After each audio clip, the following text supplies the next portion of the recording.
Hey, yo, it's me, Pops Fan Marmalade, and you're watching the Comics-Related Madness Network. Uh-huh. So come get some. CromCon. CromCon.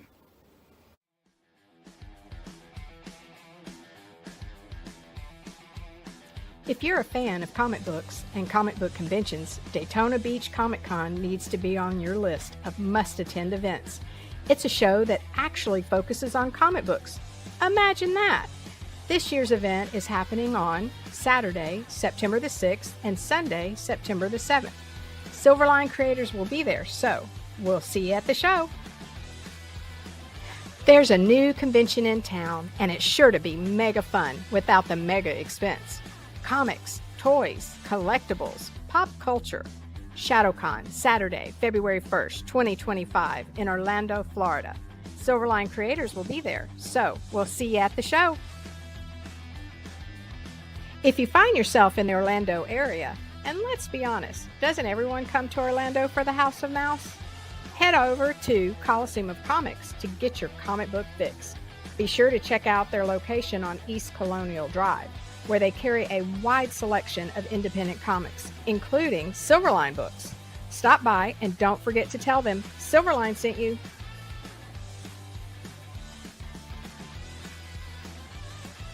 Hey, if you're an independent comic creator looking to get your comic printed, look no further than Kablam Digital Printing. They print our comics and do a fantastic job. They can even print special edition covers. When you reach out to them, be sure to tell them Silverline sent you. Hi, this is Tim TK, host of That Silverline Show on Tuesday. Join us at 11 p.m. Eastern, 8 p.m. Pacific every Tuesday night as we discuss pop culture and the joys of making comics. Hi, I'm Barb Gilbert, co-host of Silverline's Wednesday Wham. Join us each Wednesday night as we discuss comics, literature, movies, and anything else that may catch our attention. I'm Roland Mann, and I host Silverline's Silver Sunday. Join me every Sunday at 8 p.m. Eastern as we make mine Silverline.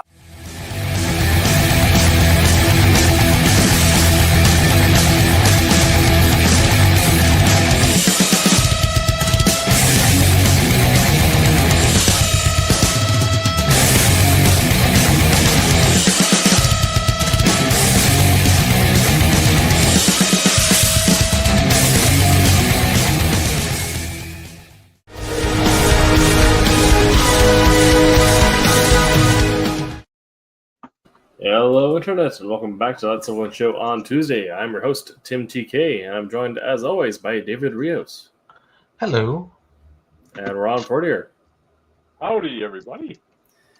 And we are here to talk about making comics. In particular, talking about making the perfect shootout in your comic. We'd normally be joined by Jose, who is running a little bit late, so he will be back with us soon, hopefully. But yeah, I don't believe we have too much in the way of housekeeping for tonight's show.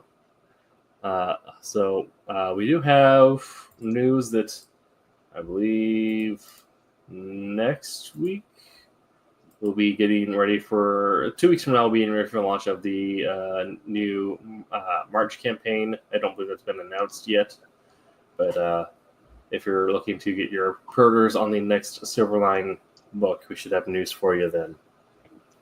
All right. Very cool. Very sweet. Very cool.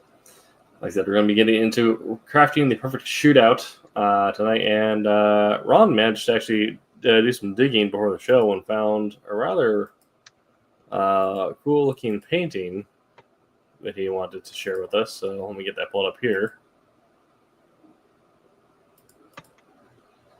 Yes, I found this online, and this is an actual painting by N.C. Wyatt called "The Shootout," and I was quite taken. You know, I'd seen it before, but didn't really look at it that carefully to realize it was a Wyatt. And again, knowing what we were going to be talking about tonight, I realized, yeah, okay, we got to share this and let people look at it, because I think one of the things it does, obviously, and perhaps that was Wyatt's intention in the composition, but the actual action of the shootout that occurs, it's obviously a Western painting, right? Yep. Is nowhere staged or organized. I mean, a la Hollywood and, putting you here or there, whatever. I mean, this thing is just chaos erupting, Yeah. like in a saloon or something, where people are falling over each other, shooting each other at point blank range. It's like, I mean, is anybody in this grouping going to walk away from this? The guy hiding behind the other guy. I think he's going to make it. The one using the other guy as a shield. I think he'll be okay. But yeah, you have to wonder too, okay? Because again, we're going to be talking about the perfect shootout, all right? And you have to wonder if historically, whatever real shootouts occurred were anything but perfect. They had to be irregular and haphazard and whatever. I mean, arguably, I think you guys will agree, the most famous shootout ever was obviously the gunfight at the OK Corral. Mhm. Right. And as has been shown in various stages, I mean, early Hollywood glamorized it like crazy. If you ever watch some of those old movies with Henry Fonda or Burt Lancaster or whatever, when you get to the shootout, it's very well orchestrated, pretty much like a choreographed dance step. But in Tombstone, I think there was a real attempt to do some kind of, authenticity in regards to the recorded reports of what the shootout was actually like. I mean, the thing lasted less than 30 seconds and was pretty much everybody just whipping their guns out and shooting at the other guys back and forth with absolutely no real plan or strategy other than to hopefully be still standing when the gunshots ended. Right. Yeah, I think it's something that it works across any genre. It makes the action scenes much more believable when you actually get into the chaos of it all. Because I outside of the mid 1700s, very rarely was there organized line file shooting, and even then, that would get broken up by either artillery or cavalry charges. So then when you get to the point where you're having either just a bunch of rough and tumble individuals or even small gangs of criminals and lawmen fighting each other, given the logistics of towns at the time, plus just the nature of how things would happen, it'd be very... things would just start happening and you'd be reacting. You wouldn't have time to necessarily... Great thing. So if you get a moment of the story where you get down and spend time in the chaos, either crafting the visual of it or using dialogue to express the emotions happening, because like you said, like even in Tombstone, even in cases where this is like a Portugal gunslinger or other like stories where you'd have a duel that would happen, right, where they like agree like, okay, we're gonna have our guy fight your guy, and whoever wins, we're gonna let it go. A lot of times they wouldn't let it go. Instead, they start pulling out guns and running for barrels or running for whatever. And then everyone is just kind of sending bolts flying, and everyone who's came out to watch this is now running for the hills. Oh, I mean, what you just said reminds me of a classic line from Butch Cassidy and the Sundance Kid, which early on, right, Butch gets challenged by this giant of a member of the gang to fight for the leadership, right? With basically no guns, right? Fists, like. So he goes, the guy looks at the Sundance Kid and says, you're going to abide by this, right? If I beat Butch, and the Sundance Kid is sitting on his horse, and Cassidy walks over and whispers up to him, if he kills me, shoot him. Raptor looks at the guy and tips his hat at him, Yeah. So yeah, right. I mean, look, you're giving this, some thought as the perfect shootout and whatever. There have been some classic movie Western shootouts that were really, really well done. And we were talking about, Tombstone trying to get the gunfight, down historically accurate, but even later in that film, there's a great gun battle between Earth and his allies against Curly Bill Brocious and the Cowboys that happens at this river. And that thing really works really well cinematically and dramatically, to the point where it alludes to the fact that at one point in the, all the lead flying back and forth, Earth pretty much lost it and just charges right out in the middle, right out in the open, all right? And then here comes Curly, Bill from the other side, and these two guys just throwing as much lead at each other as they can. And I mean, obviously Earth had some kind of a fated life, because Bill ends up dead and Earth's not going to scratch on, like, oh. But, none of these things are totally impossible. I mean, because it reminds me of the fact that when I was in Vietnam, I met a guy who had been with an infantry outfit and been on patrol, and he was like the head scout on this one patrol one night, and walking out in front of everybody else, so that if you got attacked, he's the first guy out there, right? And supposedly, I mean, he's got his M16, and the story he tells me, right, over a beer, in Saigon, is that out of the blue, I mean, walking in the night, very little light, this Viet Cong jumps out in front of him by 10 feet with a submachine gun, no less. And before he can react, the Viet Cong literally lets go a salvo and throws maybe 20 shots at him from 10 feet away,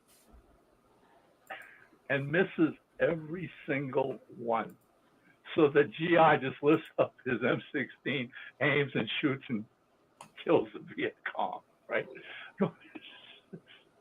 Impossible? Hey, craziest things in the world, all right? So, hey, it's just shootouts are crazy. I mean, I think of that. Another one of my favorites was Kevin Costner and Robert Duvall at the end of Open Range. Mm-hmm. Well, the whole movie leads up to that gunfight. All they want to do is be left alone, but these local townies don't want them having their cattle anywhere near, their properties or their ranches or whatever, and they keep, attacking Duvall and Costner and their gangs, eventually killing one of their pals. And so Costner and Duvall literally walk into town in one of the classic walking up to the street, where they're met by the chief, bad guy rancher and his hired guns, right? And it's like 2 to 12 or whatever, just the two of them, right? And it's supremely well written, because basically during the course of the film, we're led to believe that Costner's character might have done a little gunfighting in his past, where the Duvall character is just a cowpuncher who has no clue what they're walking into. And so he's basically asking Costner for advice about, what do I do when the lead starts flying? And Costner's wise remark is basically, one of the bad guys or one of the enemy camp is going to be their gunslinger. All right, I'll pick him out. I'll take him out first, and just basically take your gun out and start shooting at the other guy again. And that's exactly what happens in the film. So again, another classic Western shootout. And hey, you can't let Silverado go. Right. Again, Silverado all the way up to that amazing, takes almost a half hour, the last half hour of the film, where after everything that's happened in the film, all the good guys get together and take on the town and all the bad guys throughout the whole town. And as you were referring to a point, we've talked about this before, locale is huge in setting up something like this, because in this particular case, this gunfight gets broken down into elements of all the characters. And so we go from one to the other and wherever they're at in that part of town. And, Costner was a bloody kid when he filmed that one. He's described by his younger brother, and he's Jake. cocky as hell, right? And we get all of this beautifully, laid out and done to the point where you lead up all the way to the where Kevin Kline is going to go up against somebody, Brian, what was it? What was his name? Brian Starts with an M. Dennehy, Dennehy. Dennehy. right? Who since passed away now, anyways. But again, that's the classic shootout, right? Two guys facing each other across the street. Okay. My 2 cents. There you go. Yeah, I think, Ron, it sounds like you're having some network issues there. You're kind of stuttering and got a little robot-y, so hopefully we don't lose you during the show tonight. Hopefully it fixes itself. Yeah, I think if we kind of look at all that and how we can start looking as how we as comic creators can create the perfect shootout, there's a lot of elements that we can, the first starting out like the writing side of things, a lot of elements we can start reverse engineering. Kind of a few things that just like starting from the beginning, things that we kind of mentioned is taking time to do a good setup to make the payoff of the shootout really hit home, which is either building the locale, setting up their characters. You have the moment where either people moving into position or they're like lining up from across from each other, or however you want to do that setup where you're establishing the characters, where they're going to be fighting, and the surrounding location. If there's a damsel in distress, of course, you take time to set her up or whatever you need to do there. And then you got to have that like loud, quick moment that snaps the action into place where someone pulls the trigger. You have, Doc Holliday whips the gun up from the holster real quick. Something that happens quick, snappy, and everyone is now fighting for their lives. Oh yeah, I mean, look, to me, Hollywood had a good grasp on doing layouts, and I know for a fact they influenced most of the Western comics of the 50s and 60s. All right, I mean, you're reading anything from Kid Colt to the Rawhide Kid at Marvel to reading Johnny Thunder or the Trigger Twins at DC, and I can vividly remember those comic books. I absolutely loved them, and the thing that you picked up from them and that you understood was that the script writers themselves had a grasp of laying out what you want to call camera shots. Yeah. To the point where once the action got started, you tried to do as many wide shots as you could to get full body action. All right, of the Kid Colt basically standing, crouched down and shooting at a couple of guys here or there, and then running, one of the bad guys runs behind the saloon or whatever.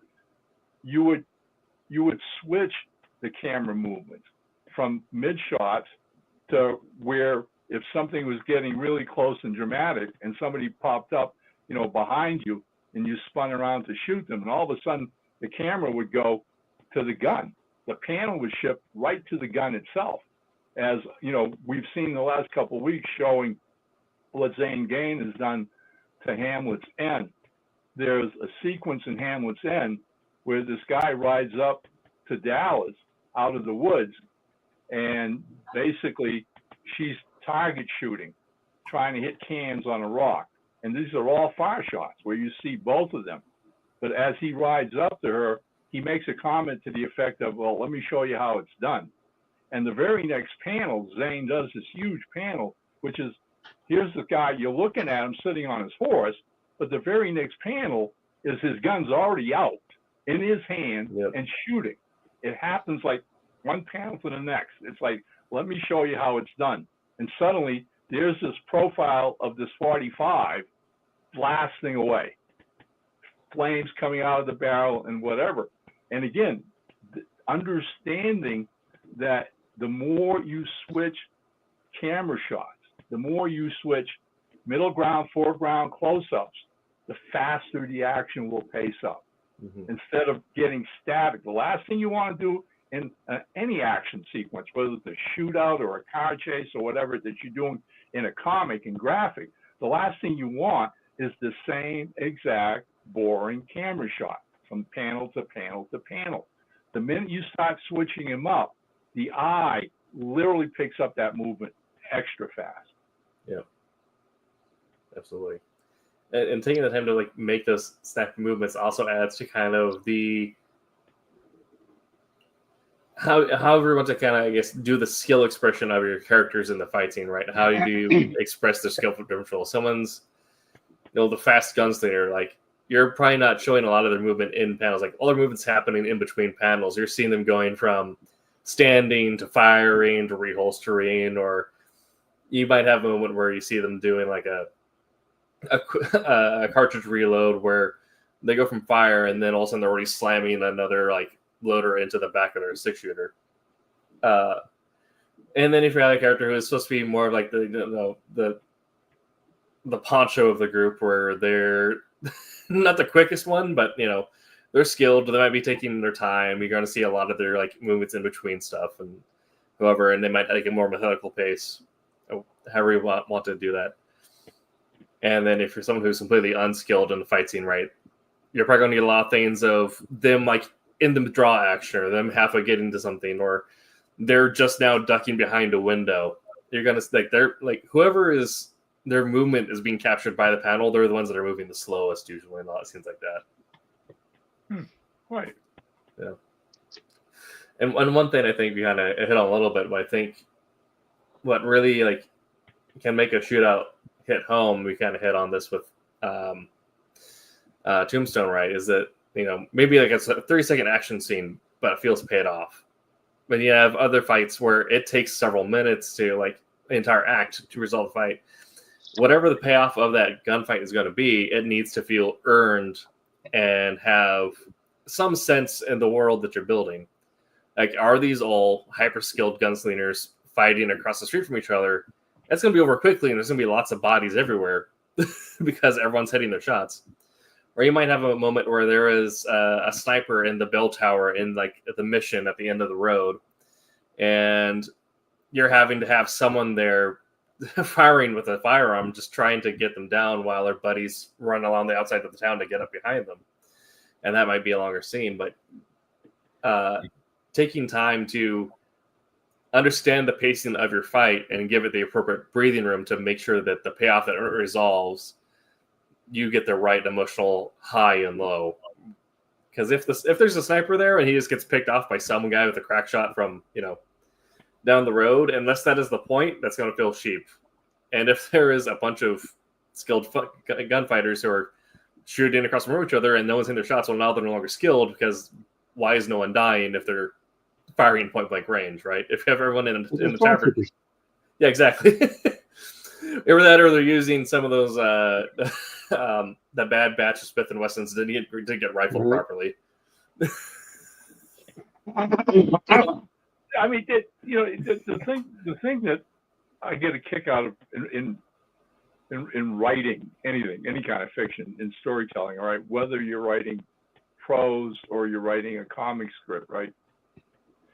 I think in prose, we hear a lot of study and criticism about the pacing of a prose, right? Of a short story, of a novel, okay?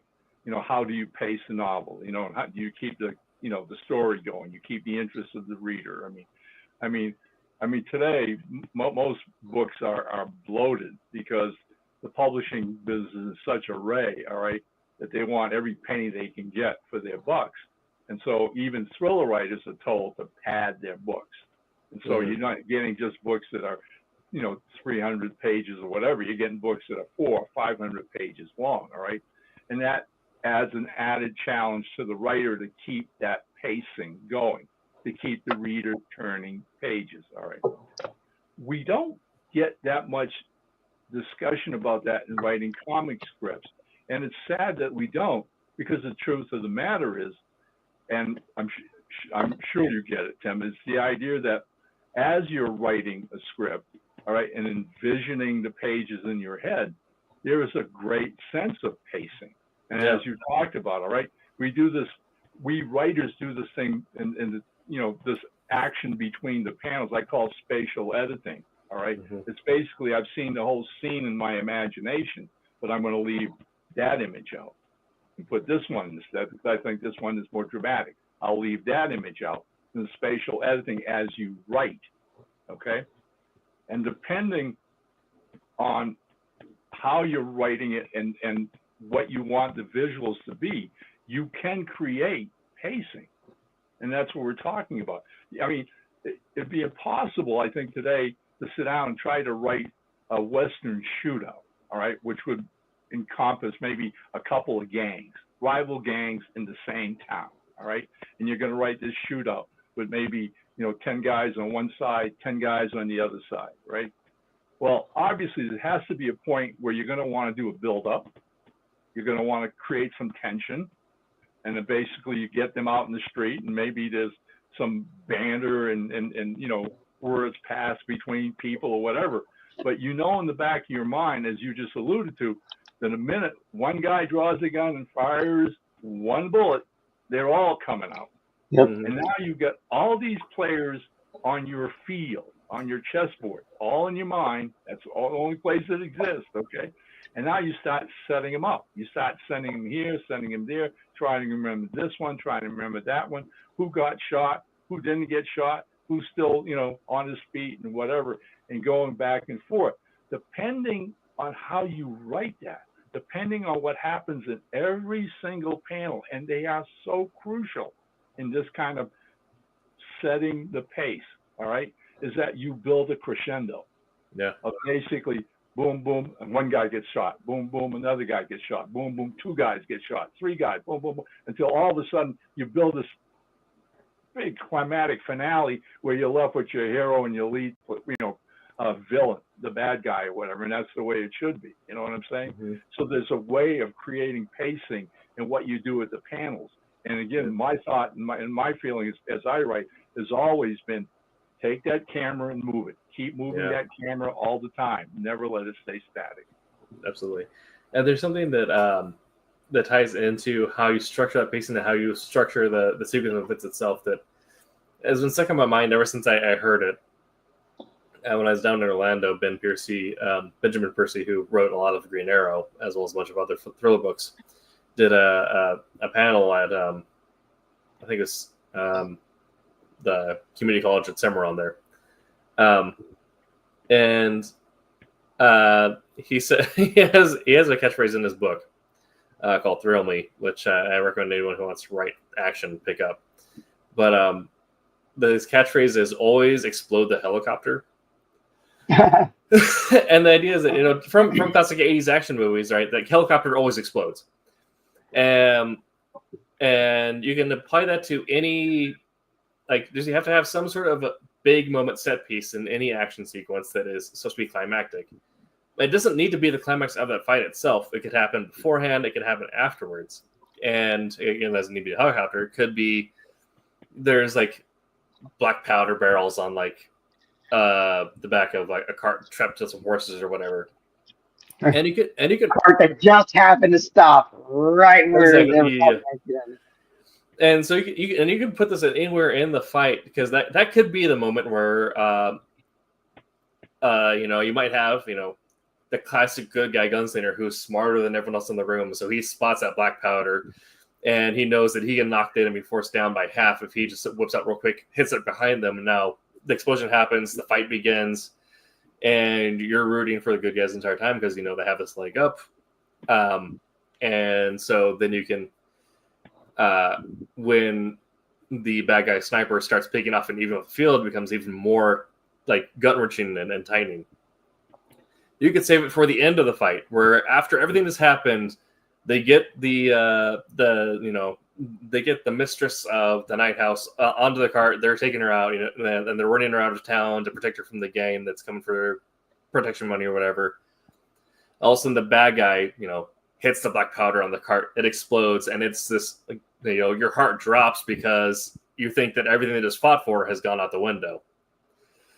And so you can take this as a moment to, because obviously, you're gonna have this moment of emotional height and resolution where your main good guy and your main bad guy face off, and it might be a one-on-one duel when all the bodies are on the table or on the road or whatever, or however that happens.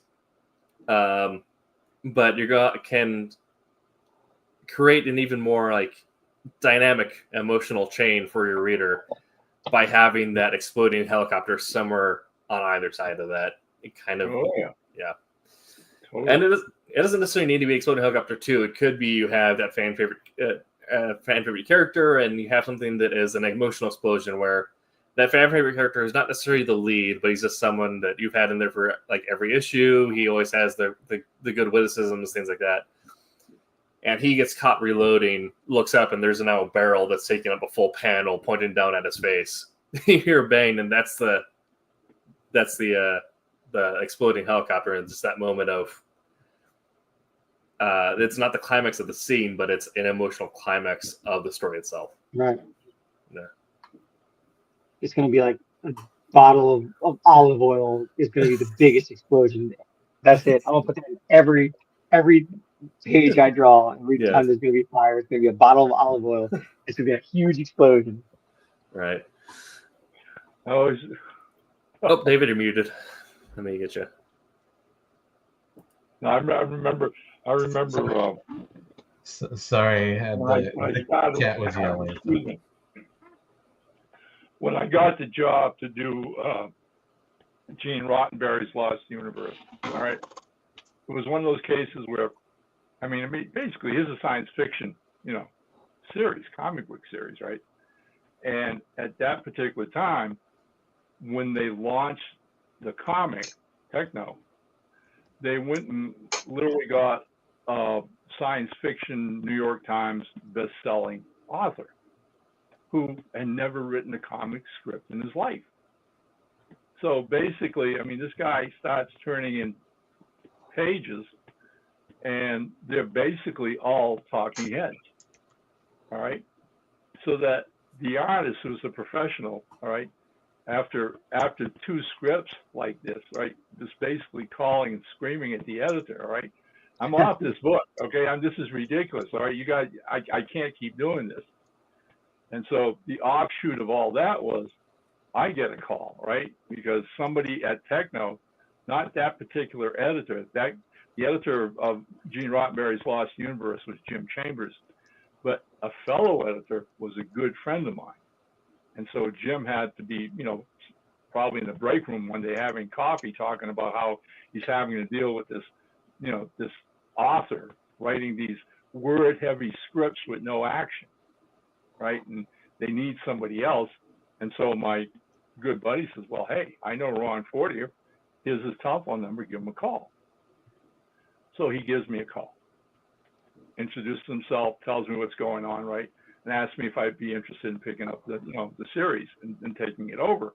And I jumped at the chance, right? And basically, he said he'd FedEx me the next day all of Roddenberry's notes, Xerox and everything that he had done for what he wanted to sell as a TV series. So FedEx shows up, and I read all the notes and everything else, right?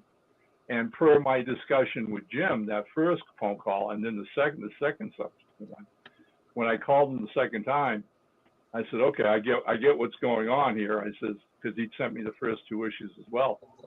And I said, well, here's my idea for issue number 3. And basically, I mean, I start the whole thing off with a planet blowing up. And then everybody's, running around crazy trying to figure what's going on. There's an invasion by an alien race, and there's another ship blowing up, and there's a space battle and all this. I mean, basically, my first script for the entire series was to shake everything up. Turn the script in. Don't give it any thought. I start writing, I invoice them, and I start writing issue number 4. I'm a few pages into 4, and I get a phone call that night. I pick it up, and the guy goes, Ron Fortier? And I said, yeah. He goes, thank you. And it was the artist on the strip. He just gotten my script, and he was going crazy. He says, please don't let it up. I said, don't worry, not with me. Okay, there isn't going to be a dull issue. It's just,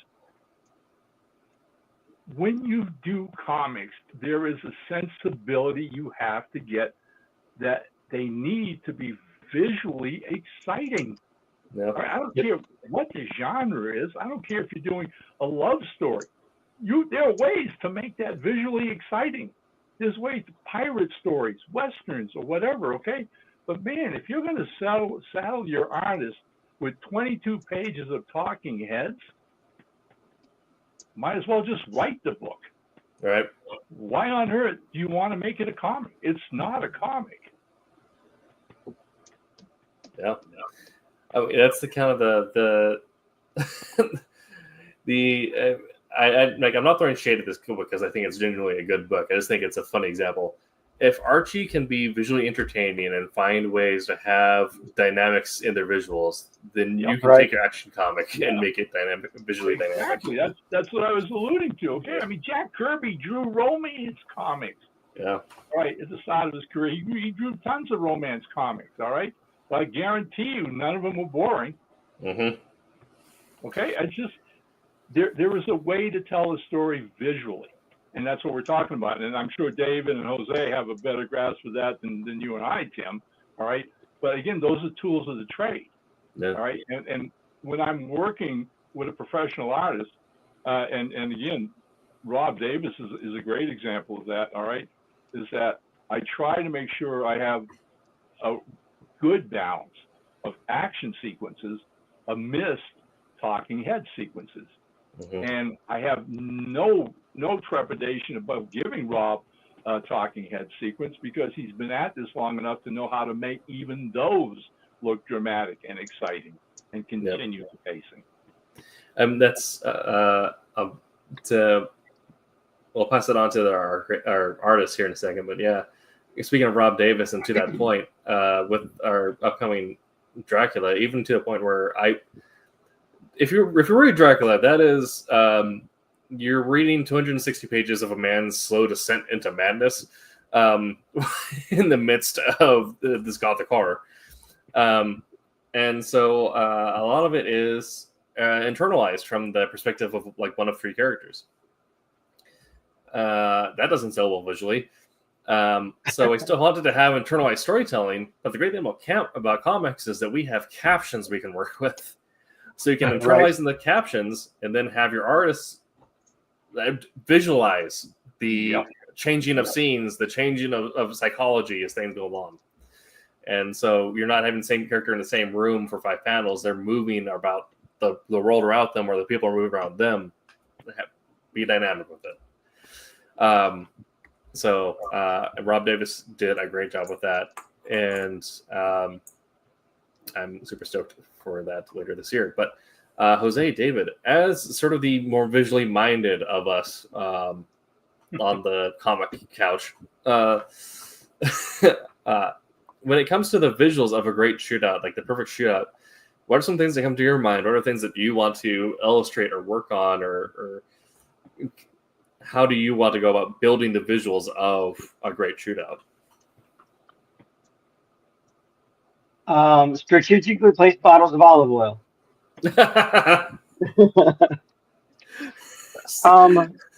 I think Ron mentioned it earlier. The camera angle. You know what I mean? Like the one thing, like I was thinking about the subject this week, and I mean, you can bring up all kinds of stuff, all kinds of elements, I guess, all kinds of like tricks of the trade. But the one that kept coming to my mind is the camera angle. I like dynamic camera angles, you know what I mean? Like from the worm's eye looking up, for a shootout, like angle your vanishing, or your horizon line, I mean, you know what I mean, to just give it something more dynamic, more, more fun. Like everything that lays flat like this, like you said, talking heads, everything that lays flat, it's gonna look flat. It doesn't matter how you manipulate the foreground and middle ground and whatnot, it's gonna look flat. So for me, spin the camera, and that was actually like not an easy concept for me to understand when I had Fernando Ruiz was teaching us that in art school, and he was like, oh yeah, I'm like, I don't understand, I don't know how you're picturing that, but when it finally hit, oh right, the more I used it, the more that made sense to me, you know what I mean? And nowadays, you can create your vanishing points and whatnot digitally, and that's usually what I do. Like when I penciling in obsoletes and whatnot, I always start off with the page being rough digitally, and then I'll print it out and then do work on my like details that way. But like then I can like manipulate and figure out, okay, that doesn't look right. Do I angle it more? Do I change the perspective from like 2 point perspective to 1 point, or just, you know what I mean? But yeah, the camera angle, like that to me is everything when it comes to like a dynamic shootout. You know what I mean? How do you That's feel? what I- How do you feel about drawing like close-ups? Because I mean, you know, Also, don't bother me. you ever just stop in the middle of the action and like move in on the character's face? Yeah. To show some kind of visage or grim, or what I'm talking about, that is part of the action itself. So I like and I've used it on a couple pages, but I like the idea of like the vignette. So like you have, a bigger panel and shows like, say, the square off, right? Let's go this way, right? And over here or over here, you have a vignette of the up close of the page, like someone like sternly looking at it, because we're talking about a shootout, we're talking about noon showdown and whatnot. So like you want to at bare minimum try and at least show that, you know what I mean? So yeah, I would definitely like use like a vignette in there, something like something, or like a little mini panel just to zoom in on the head, get that dynamic lighting on the eyes and everything. You get the squint. They all got squints. Just like Clint Eastwood, everyone squints. Well, for me, it's like trying to key on events and go through and what you're going to detail, what you're going to emphasize in it. I mean, obviously, you take a shot where pre-bullet, let's say, and you're going through and maybe you have the panels of the different all the different people, all the different players, as you go along, and going through and just emphasizing the whether it's the main guys, if you're emphasizing cockiness or whatever, or if you're really exaggerating the sense of uncertainty and tension on some of the red shirts in the room. Let's just phrase it that way. The panic and all that stuff. So you've got breakouts in that, and then once you go through and you get into the first shot, maybe at that point you're dealing with a large panel that just shows the first bullet being fired, and you want to go through from the coloring aspect and all that stuff. I want to go through and really emphasize that motion that the bullet is going through, and putting details and keying in on that. So depending on what the layout is and what point it is in the story will determine for me where you want the emphasis to be. Right. Yeah. So I feel like also from a coloring and shading perspective, I feel like part of it is just like the mental perception of action scenes, but I feel like also just in general in action scenes, it's kind of a moment where the contrast just kind of get cranked up quite a bit because of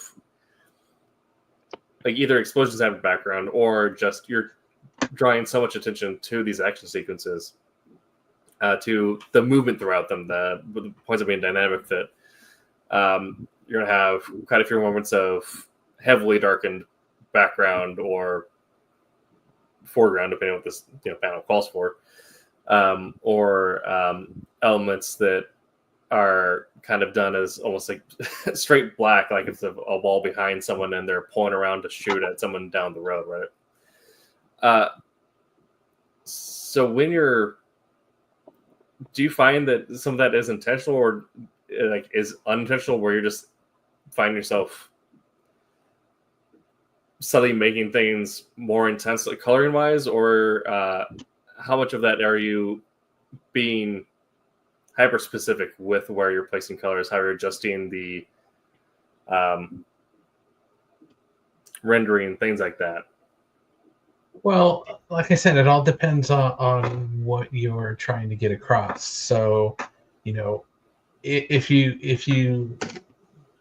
kind of think about it in layers, all right, your pencil will go through and will, say we go back to, for example, the crazy guy, he's going to die and all this stuff. He's the guy panicking and all that stuff. Um, he may go through and put like a worried face. Then depending on what your inker puts into it, and this kind of goes a little bit into, like, you're talking about the darker colors and all that stuff. If you have an inker and an inking style that on this puts, concentrates and puts heavier shadows and all of that stuff, then you're kind of trying to balance the colors with that. Whereas if you've got an inker that is basically just in there with a thin pen just going over the penciler's lines, then that lends a little more to, to compensating with, darker colors and all that in some of those points. And even things like, nervous, like putting sweat and things like that, you could, depending on what it is, if you wanted to emphasize that. On another thing on that is, let's take, for example, the shot. Is the shot coming from the guy that you expect it to be? The first shot comes, is it the bad guy that whips out his gun and does that? Okay. Then you want to go through and you kind of want to, bold that shot, maybe more vibrant, gunfire, oranges and all that stuff to highlight that. But if you turn around and you say, all right, well, what if the person designed in this shot that actually fired the first shot was not one of the main characters? It wasn't a good guy, it wasn't a bad guy. Is that nervous sick guy? No, it was somebody up on the hill who was orchestrating this. And if you take that type of idea, then on that you want to downplay and maybe darken things and show just a shot that's kind of placing it there. Not a real huge thing, but you just want to get the idea across that, here's somebody else that's coming into play who's orchestrating this fight and wants this fight to happen. Maybe he's sensing that, the good guy and the bad guy are, maybe they'll come to an agreement and not happen, and they want to instigate it. So you can play around, depending on how the layout is on it, where you just want to bring a small key saying, boom, there's a, even if it's a up on the hill, you have a bright, a bright solid flash, to indicate that, hey, it came from here. But you don't want to put a lot of effort in that. You just want to, go and say, hey, something else happened. So you would, me as a colorist, I would say, all right, I just want to highlight that that's there, but I don't want to put anything.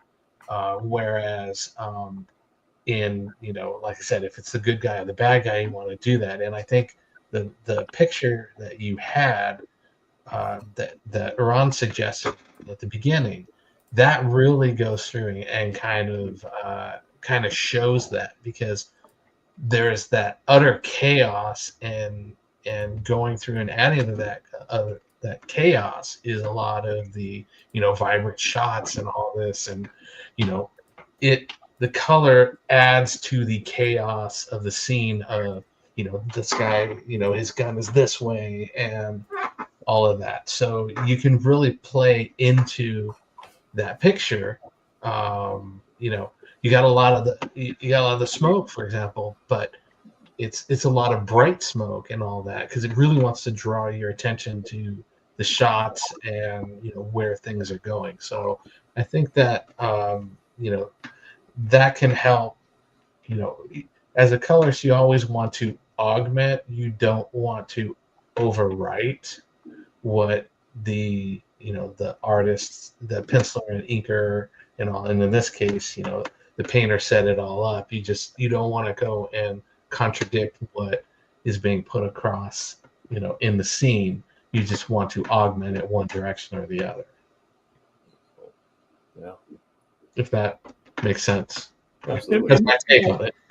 Let me ask you this, Dave, because some artists, I think like Frank Miller and others of his styling, every now and then will employ coloring as almost that big pow that you need. Okay, so let me set up a scene, right? There's a shootout in the middle of the street, and one of the bad guys is like the junior henchman who helped set up the whole takeover of the town. But now our hero and his deputies have shot it out with the whole gang. The leader's been killed. In the meantime, though, this little weasel rat is like slipped away, right? And he's edging himself on the boardwalk and backing away from the back of the saloon, right? So all this is played out, panel to panel, page to page, and he's, making his way out. And he turns the corner of the saloon thinking that he's gotten away free and clear, all right? And this is all done in traditional colors. And you turn the page, and the next panel at the upper left is him suddenly being jerked off his feet with a gunshot, and the entire panel is all red. Mm-hmm. Okay? And then the next panel is him on the ground, and the banker who he had killed's daughter, who's 12 years old, is standing there with a smoking gun. Big surprise, she caught him. What do you think of use of like a whole panel, one color?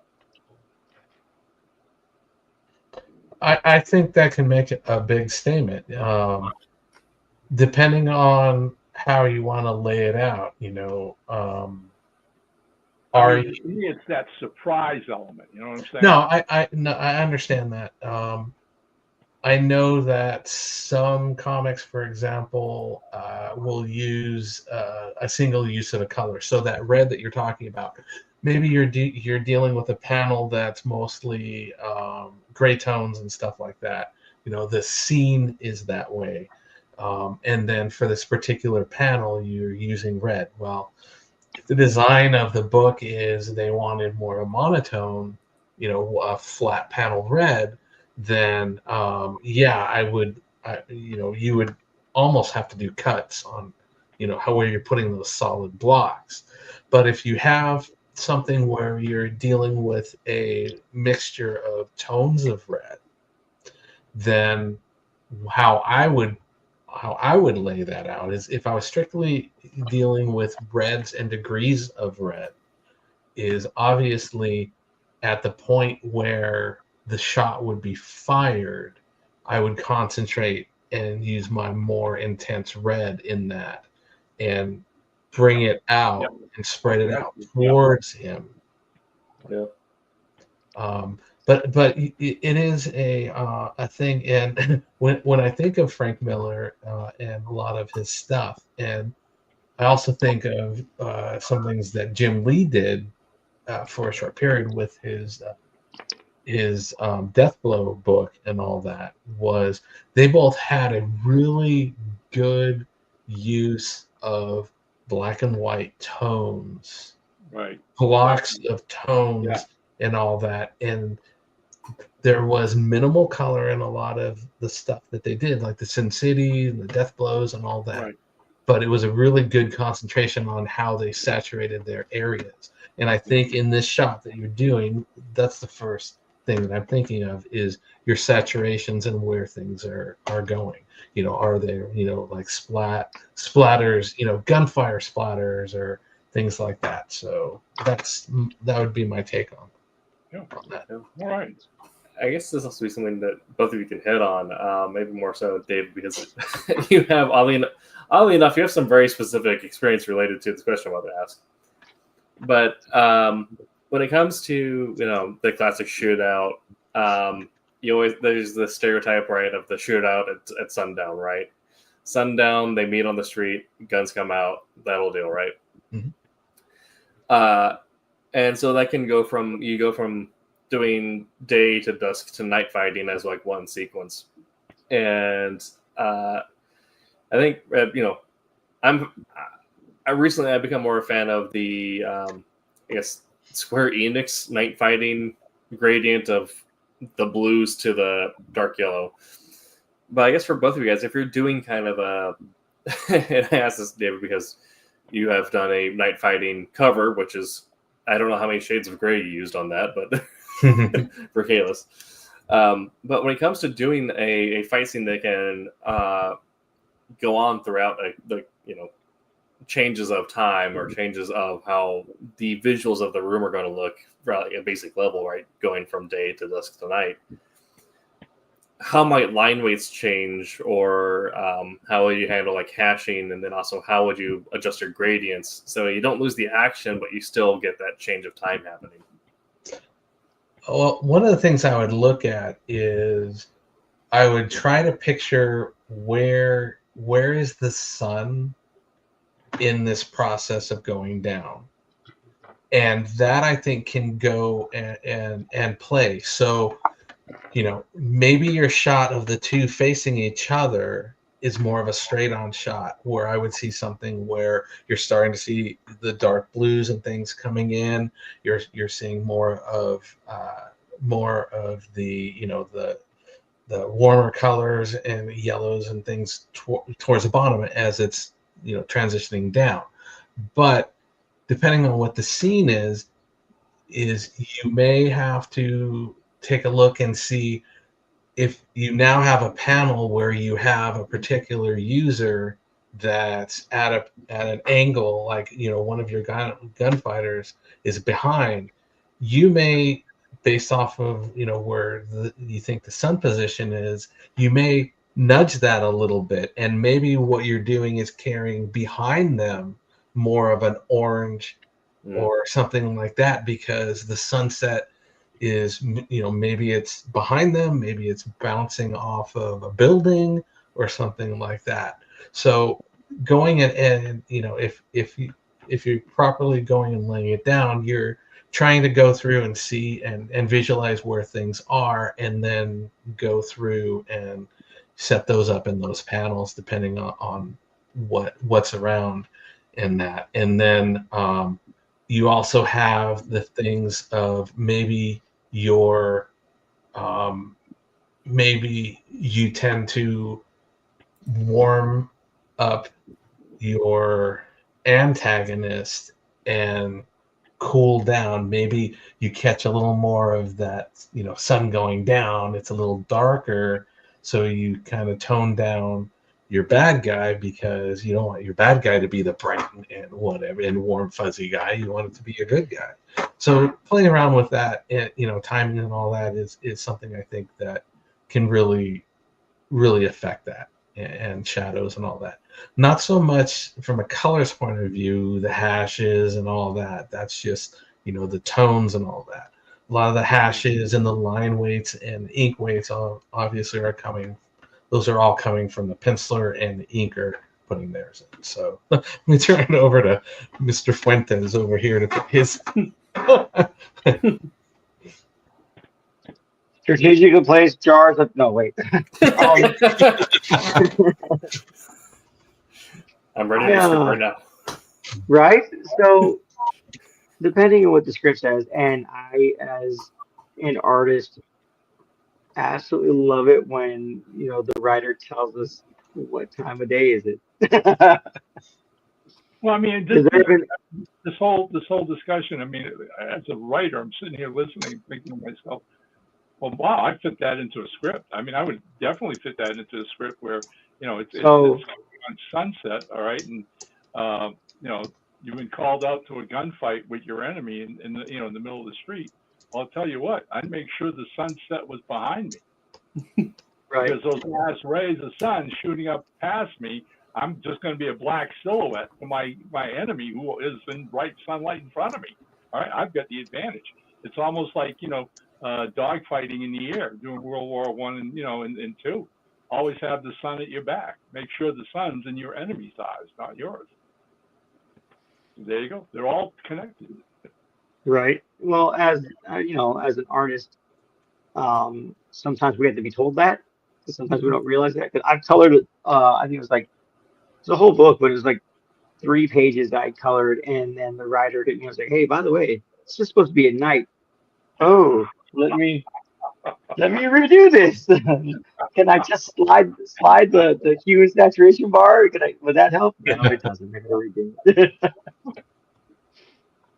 But I will tell you, I tried. I tried to hit that like hue and saturation. Just can I just slide it to change? No, no, it just didn't work out. But yeah, but that like that knowing that determines where depending on how you set them on the board, you know what I mean, in regards to how you spin them, where your light source is, where the sun is, whether it be behind one person or in front of in front of the other person. That determines where your spot blacks are. You know what I mean? That determines where you're hatching and cross hatching, where you're all your rendering elements that techniques that you use to create depth and you know what I mean in the piece. You know what I mean? That's determined by where the sun's at. I mean, you have, if anybody listening to this, I mean, the realization is the fact that I think the one element in comics that has, exploded over the last 30, 40 years is coloring. And the ability, thanks to the internet, and I mean, the palette now is endless. Where Right. When Thanks, I was Steve. reading comics, in the 50s as a little kid, that old process of just the primary colors and all you could do and nothing but, and man, you look at color, you look at what coloring can do today. I mean, just the expanse of that palette again allows you guys to basically create mood and atmosphere that the old guys could never ever do with just colors, ever. What I can attest to is when I went to college, one of the things that I learned to do was to actually cut through and do colors with amber lit sheets and all that, and setting up your coloring process with those different layers with the sheets and all that stuff. So it was an interesting learning experience. I'm definitely really much happier with the computer aspect of it. Oh, I mean that's akin to my starting my career writing on a beat up old electric typewriter, which I would never ever want to go back to again. Please. There's the whole green colored IBM. Oh, man. I know, so back in the day when they used to do colors, it used to be like a dot matrixy kind of print. So like you had like these the half tones that created and half tone of this color, half tone of this color, and that is how you got your purples. It's how you got like your oranges and stuff like that, right? And I think it's really interesting that now, then it went to are able to do that in the inking / penciling process. You were able to get like Zipatone. Zipatone created that halftone, and you could just lay it down, cut off the part you don't need, and there it's done in your inking process. I mean, it's not really inking, but I mean, it was part of the technique at the time. And now that's people just like slamming that out digitally. And I looked at it and I was like, man, it's really cool. Like it gave it a very like retro, very like rustic feel, even with modern style colors. I had to hit a friend up. I was like, yo, how did you do those halftones? Like, well, like I know it's not like a trade secret, but I can't figure it out. How'd you do that? And he walked me through it. I'm like, oh, that's really cool. You're talking about digitally? Yeah, digital halftones. Yeah. Yeah. At the time, I didn't know how to do them, so I hit a friend up who was into a lot of like doing a lot of digital prints and a lot of halftones in his art and whatnot. So it just like I had to hit, like I said, Terry, hook a brother up with some knowledge. Well, I know that I don't have it here. It's in my thing, but when I did it, it was, and Ron knows, it was a big sheet.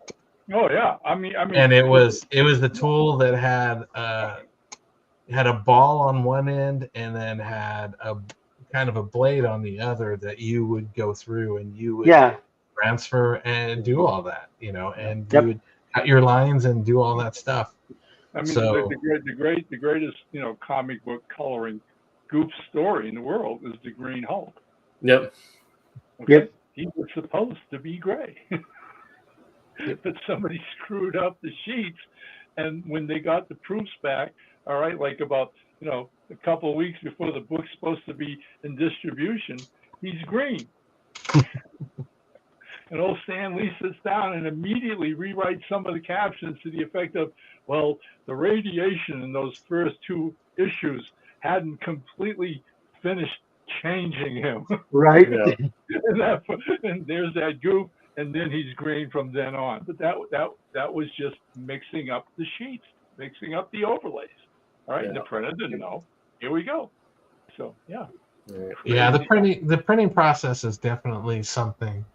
A lot of people, you think, oh, I just go, I need to print something out. I just go on my, inkjet printer or whatever, and I just print it out. But, a lot of people don't realize when you're dealing with a lot of the prints are doing things like 4-ups. So when you're looking at that, you have to weigh, particularly from a coloring standpoint, is a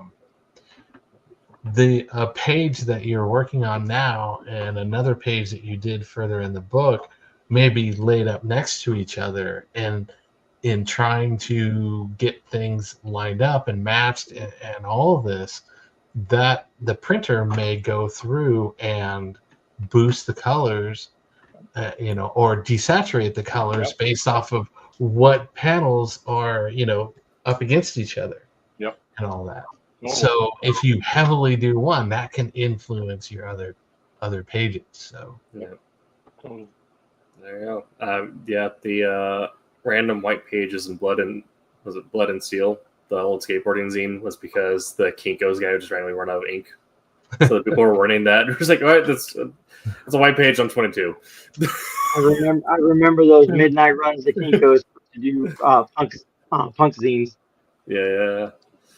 We'll have to schedule an episode to talk about the punk zine scene and how that ties into comics, especially now the rise of indie comics, how a lot of it came from skateboarders and punks from the 80s and 90s. All right.